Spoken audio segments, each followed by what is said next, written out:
नमस्कार दोस्तों, स्वागत है आप सभी का इन खबर यूपी पर। दोस्तों, इस समय जो है सबसे बड़ा मुद्दा जिस तरीके से राम मंदिर चल रहा था, 22 जनवरी बीतने के बाद अब राम मंदिर का मुद्दा जो है थमता हुआ नजर आ रहा है। लेकिन अब सबसे बड़ी बात क्या होने वाली है?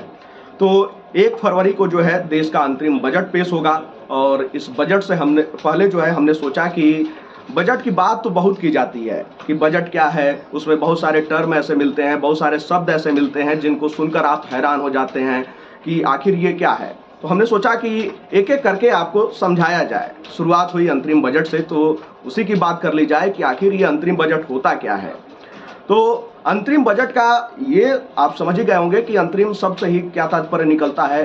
जिस तरीके से मान लीजिए एक सरकार का गठन होता है 5 वर्ष के लिए, तो जब आखिरी साल होता है तो उस समय कुछ समय के लिए जो बजट पेश किया जाता है, कुछ महीनों के लिए, क्योंकि उस वर्ष चुनाव होने होते हैं, तो उतने समय के लिए जो बजट पेश किया जाता है उसे अंतरिम बजट कहा जाता है।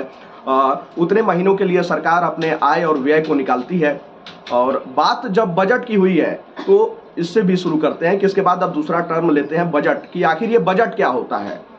तो बजट को आसान भाषा में समझना हो तो मान लीजिए कि अगर आप शादीशुदा हैं तो आपकी पत्नी होगी, नहीं तो महिला मित्र के साथ आप जो है बाजार में निकल जाते हैं कि चलिए भैया आज कुछ शॉपिंग वॉपिंग करा देते हैं, कुछ सामान ले लेते हैं।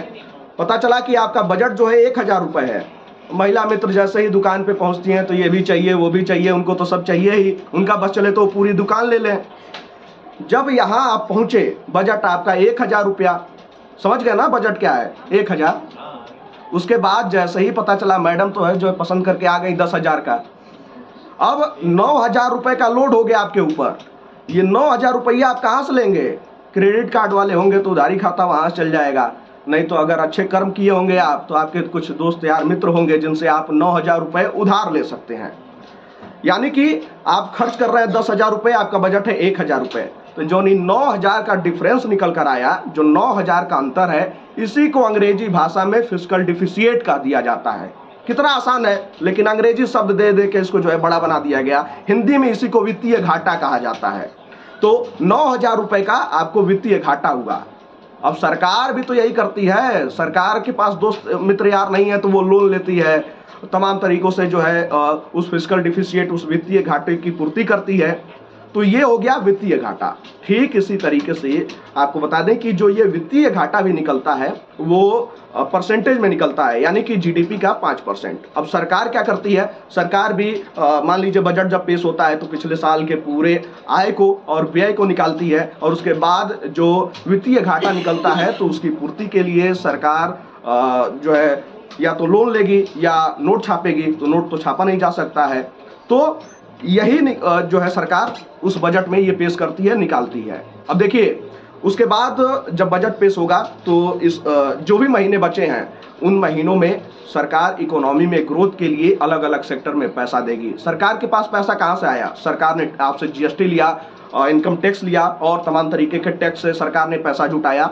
उसी पैसे को जो है अलग अलग क्षेत्रों में इंफ्रास्ट्रक्चर को बिल्ड करने के लिए जो है देती है। जैसे मान लीजिए आपके शरीर में कहीं घाव हो गया, तो उस घाव को ठीक करने के लिए दवा लगाएंगे ना।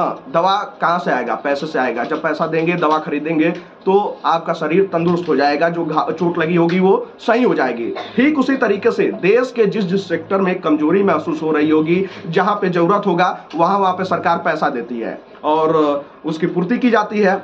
और जब यही जिस तरीके से सरकार ने पैसा दिया तो इसके बाद देश की इकोनॉमी ग्रोथ करेगी, तो ठीक इसी तरीके से ये बजट पेश किया जाता है देश के अलग अलग सेक्टर में जो है पैसा देने के लिए। और जो आपने समझा कि ये फिस्कल डिफिसिएट क्या होता है, वित्तीय घाटा क्या होता है। अब हमें लगता है कि आप अपने पूरे जीवन काल में जो है वित्तीय घाटा, बजट और अंतरिम बजट को भूल नहीं पाएंगे। खैर, आपको क्या लगता है, आप कभी भूल पाएंगे? कमेंट बॉक्स में हमें जरूर बताइएगा।